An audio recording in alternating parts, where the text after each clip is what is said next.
Karena ya ada program rehabilitasi anak-anak narkoba. Saya berharapkan kepada Kanwil Banda Aceh kalau bisa ini dibuat di tiap 1 tahun sekali. Jadi kalau insya Allah kita lihat sayang adik-adik kita yang misalnya masih muda, masih punya yang bisa karir masih panjang. Jadi kami berharap kepada Bapak yang kelas kepala lapas, mohon masalah ini betul-betul dikontrol dengan bagus.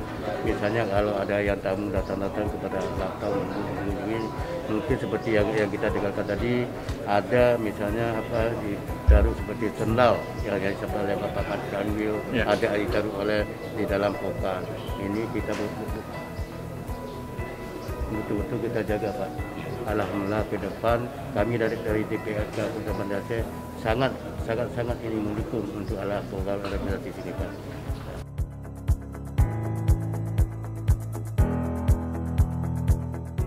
Di Lapas Banda Aceh ini ada kuota rehab itu untuk 60 narapidana.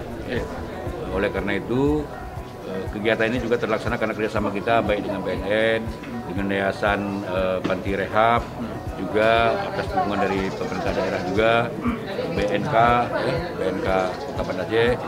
Tentunya tujuan kita adalah untuk memberikan pembinaan bagi warga masyarakat untuk memutuskan mata rantai kecanduan dengan narkoba, terutama bagi mereka yang memang sudah menjelang bebas.